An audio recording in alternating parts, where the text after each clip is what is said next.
Who knew the pot of gold at the end of the rainbow was actually a charity shop in Dundee? And on the way there, we meet these guys, some Scottish icons for you, and I make a new friend. Well, a friend for me. Bex wasn't quite so sure about lipstick. But before we set off looking for treasure in charity shops, it's time to do Parkrun. We are in Hazlehead Park, which is up near Aberdeen, and we're quite looking forward to this one. And I've decided for my sins that I am going to run with him. He's not always very keen on running, but he's quite bouncy this morning, so I think we'll give it a go. What is the worst that could happen? Well, a pointy greyhound nose in somebody's, yeah, that's the worst that could happen. He usually starts off really quickly, but today he was taking it easy. I think that's because it was a bit busy at the start and a bit compact. Lots of people squeezing into a small place. That is the last place you want a greyhound to be, with his aforementioned pointy nose. Progress today was not particularly quick. De Niro was certainly not on for a PB, but he did stop for lots of Ps. And then about halfway out we met Bex coming back in the opposite direction. Safe to say she was going a bit quicker than we were. De Niro, every second. Where do you keep it all? I mean, that is the question. Running with greyhounds, who thought that was a good idea? Oh well, I'll never learn. We'll be doing the same thing again next week. Get a greyhound, people said. They love running, people said. Is this a face of somebody that loves running? I don't think so. And the first stop on our little charity shop safari, here's me to explain that to you somewhere less windy. As you probably noticed, we spend a lot of time in charity shops, and we're always seeing things and thinking, oh, that's quite a good bargain, although admittedly not as many as they used to. Charity shops are getting awfully expensive. But the thought is, can we buy things in charity shops and then sell them on eBay and make a profit? It's just a wee experiment, a wee bit of fun, but we're going to see how we get on. So let's have a wander around the streets of Stonehaven to see if we can make a small fortune. A very, very small fortune. So that's the plan. So today we're going to go and look at some charity shops. Please come along with us if you want. And that, I think, is the first one. That looks like some sort of Christian charity shop, far and wide. So let's go for a wee look. Wow, first impressions. This looks amazing. Look at all the toys. No, not buying lots of toys. Buying things to find out what sells and what doesn't. So let's go inside and see what we can see. Now, while I know a bit about the value of Lego, I know nothing about the value of vinyl, so we're not going to start off by buying any of this, although I did, to be fair, actually buy this just because it is Star Wars. If you look through this collection, you've got no way of knowing if any of it is actually worth anything. I'm guessing from all the Scottish hoochty-toochty music things, very probably not, but hey-ho, it's interesting to see these old album covers. Look at that, the Alexander Brothers. You don't get more Scottish than that. Well, apart from maybe Alan Roy and his trusty accordion. If you don't want to be quite that Scottish, how about Derek Moon and his Hammond organ? And then wherever you go, you find things like this. Not buying this. So that was our first wee stop. We bought a couple of bits and pieces that we'll show you later. We'll do a wrap up at the end of the day. Now we're going to go and get some cash out the bank because it's cash only. She said it's next to the sweetie shop. You have to go in there. So guess where we're going first. It's world famous and award winning, and for our American friends it's a candy store, but you probably guessed that anyway. Sweetie shop. Bonus point if you recognise that pair. Apparently it's also world famous. We'll let you know in a minute. Oh no, Bex is off to get some cash out first so we can get back to our wee shop. Oh, and I got some good news a bit earlier. I phoned the optician on the off chance that my glasses would be ready like 2 weeks early, and they said, oh yeah, they arrived this morning, so yay, no more. Half a sunglass. So this is the middle of Stonehaven, which is very pretty. It's got a nice big churchy pointy thing there, and it's got a Greggs over there. Everywhere's got a Greggs, and it's got a chest, heart and stroke. It's a boutique, so it's a very expensive charity shop.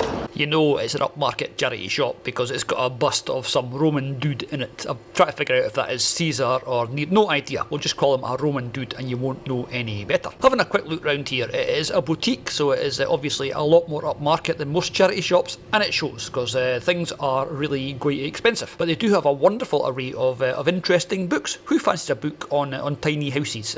No thanks. We've got a tiny house, it looks nothing like that. But if you are looking at books, alphabetical order is so overrated. It's much better having your books arranged by colour. Bex found this book in the white book section. It is vintage, so what does that make me? Because I had that book when I was a kid. And in the corner there is a small selection of vinyl, which is, yeah. I read this one, flicked past it and went back because I thought that said, hey, you've let yourself go. That would not be a good Valentine's Day present, I don't think. So if we were to sum up that charity shop in one word, what word would you use? Very expensive. Very very pricey. No bargains to be had in there, so let's see what we can find along here. There's our next protocol. This is Archway. I don't know what charity Archway is. We'll find out and let you know. Some nice bits and pieces in here there. Yeah. A jig map of Britain and Ireland. I did see something nice on the bin if you walk this way. I don't know if it is interesting. Just sort of quite smart. What does that say? Somewhere in America? No, is it? Don't know.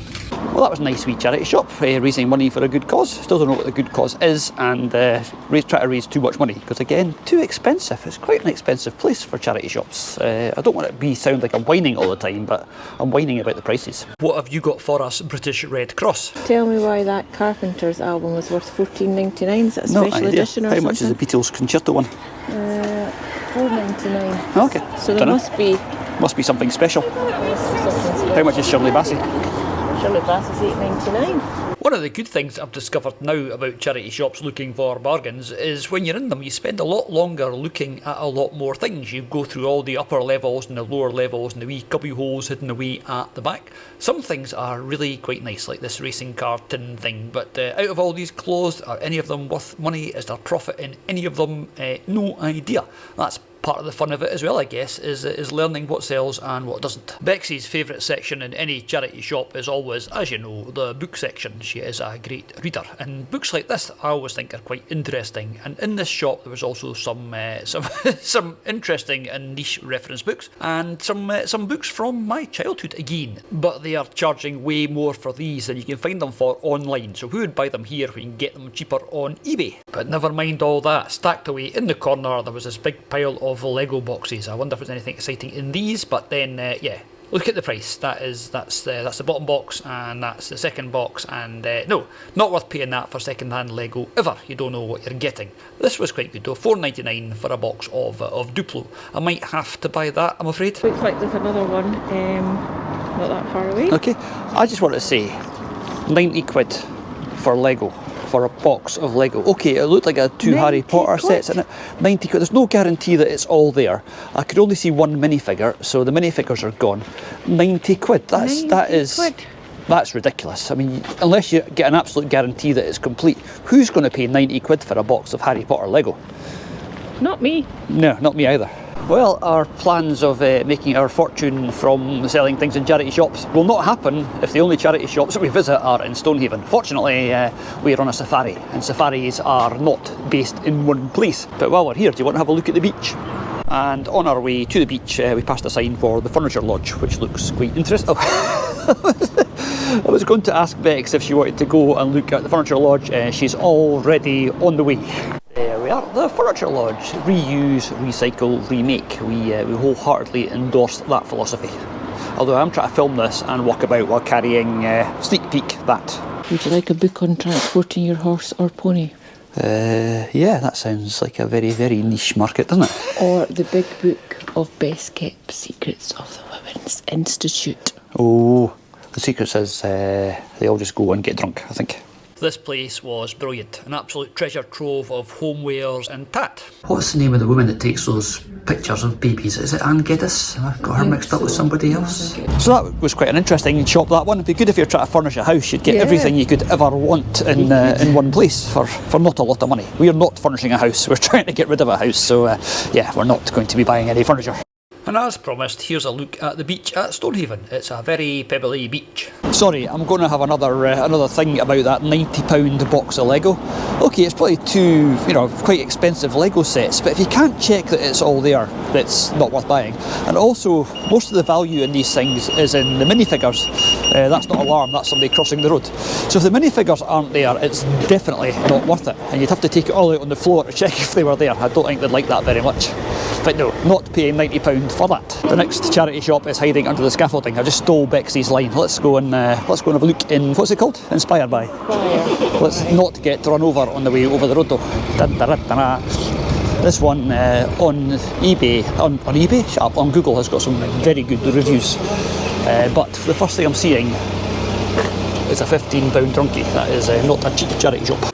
But I suppose all these charity shops charge what the market in their local area will support, so they must be doing okay and raising lots and lots of money for a good cause. This is a nice wee charity shop actually. My favourite thing that I saw was this lamp. I thought that was like Mr. Potato Head, but not quite. I thought that was absolutely brilliant, but I was actually not allowed to buy it. Lots of other bits and pieces in here. The usual array of Beanie Babies that I know from Internet are worth very little, and more Lego. But again, it's quite pricey. It's not a set I would have bought anyway, and it was £10. So we left that where it was for some young child to come along and get some fun out of. And that was about it for our wee visit to Stonehaven. As I mentioned earlier, I had to get down the road because my new glasses were waiting for me in Cupar, so I was kind of desperate to get those so I could actually see what I was doing again. On the way back to the van, we did stop off at a very, very highly recommended cafe. One of the women in the last charity shop said, "Oh, you've got to go there." So we did, and we got some soup and a cup of coffee, and it was lovely. When I parked Daisy, I did not notice the jaunty angle that she was sitting at. I wonder how much more angle she'll take before she actually falls over. Our next stop was sponsored by the Scottish Tourist Board, or it should be, because driving down we saw these two chaps at the side of the road. And had to stop to take some photos because it is compulsory. And this is so funny. Watch that. When that one scratches its back with its horn, its tongue sticks out. This was just about the cutest thing I have ever seen. But we can't spend all day standing here watching a cow scratching its back. It's time to continue our journey southwards. And the next stop is Carnoustie, a place that neither of us have ever been before, but it's on the way from where we were to where we're going, so isn't it a good place to stop? Bex wants a coffee, and we know there's a couple of charity shops here, so hey ho, let's go. Oh, not at all sidetracked by the rather impressive War Memorial. That's a lie actually, quite a lot sidetracked by the rather impressive War Memorial, again with all the First World War stuff around the main bit, and a little addendum plaque for the Second World War. That's really nice, isn't it? Yeah, like that. Blue sky and sunshine helping, as always. Bex, I've stopped abruptly there because there's a coffee and cake shop there. So coffee and cake on the way back. But in the meantime, we're going here. Take those broken wings and learn to fly. Blake's Bargains. Oh, looks good. Old school shop security, watching you, watching me. Well, in this case, filming me, watching... you know what I mean, it's a mirror. If you've watched some of our previous episodes, and I'm guessing if you're still watching this, you probably have, we talk about William McGonagall, Scotland's worst ever poet. We found this wee book, which I thought was quite cool. Unfortunately, the second charity shop is closed, which is a shame because it looked really good. We'll have to come back for that one. Oh well, to get over the disappointment at the charity shop being shut, we went in for a cake and a coffee. There's quite a big selection of cakes here to be had. I decided I was going to have one of these because I do like a meringue. And that was it. We'd been to Carnoustie and now we were heading south. One more stop before we crossed the Silvery Tay, and that was in Dundee. I know why car parking spaces are getting smaller while cars are getting bigger, so they can squeeze more and more people in. And this is a retail estate on the edge of Dundee. And obviously you're watching this week's video, you know what our theme is, so you can guess why we are here. Over there is a massive cancer research clearance shop. They always have some really, really good bargains, so hopefully they'll have some good bargains for us today. Let's go inside and have a wee look, because we haven't actually bought very much yet. This place is huge and there's lots and lots to see, but again, unfortunately today we don't have a lot of time, so this will be a really, really quick wee round. Bex is in charge of going and finding items of ladies' clothing, and I'm heading straight over here for the toys and games because, yeah, I know my area of expertise. It always amazes me how most charity shops have so many board games and jigsaws. There's always lots and lots of each. And surprisingly, a lot of the board games are not really played with. People must get board games for their Christmas. Open them, take one look at the contents, close them, and then as soon as whoever's given them has forgotten that they gave it to them, they take it and dump it in the charity shop. Which is good for us, I guess, because I found these. Did a quick check on eBay and they're both selling for more than I paid for them, so hopefully that'll make a bit of money. I did not buy this because who needs a poo sponge? A poo sponge, that just sounds wrong, Ian. Like a lot of charity shops, this place also has an amazing array of bric-a-brac, or tat if you prefer. These little rabbits, they are absolutely everywhere. You cannot have a charity shop if it does not have at least one of those little bunnies in it, but yeah, not for us. And also definitely not this jug. Didn't buy those, but between us we managed to fill a basket with assorted bits and pieces that I'll show you a wee bit later, some of them. So with a whole grand total of £24 spent, it was time to jump back in Daisy and head across the River Tay. And who knew the Crock of Gold at the end of the rainbow was actually a retail park in Dundee? And the last stop before we head home is Cupar, which you've seen dotted about in a few of our episodes. I think it's all spread pretty thinly. We've never just done a Cupar episode, I don't think, which is strange because it is a really, really nice place. That is the old toll booth, which is a really impressive building. I'm not here for that, I'm here for new glasses, so fingers crossed they actually work, the prescription's good, etc, etc. Just want them on, I just want to be able to see again, please, please, please. Oh, I can see again, that is so cool. Okay, now we're going to go and have a look and, believe it or not, some more charity shops. I wonder where I might find Bex. Well, I don't wonder because I saw her going in here. But unfortunately in British Heart Foundation I was let down because I found this little chap and I was desperately looking for a wee friend for him because you can't do the two deer joke with only one deer, but he was still quite cute. And that was that. We have finished our charity shop adventure for today. It was quite a good day. I did a good day. Most of the money we actually spent in Dundee in the very, very last charity shop. Could have saved a lot of time by just going there in the first place. And now, would you like to see some of the things that we bought today?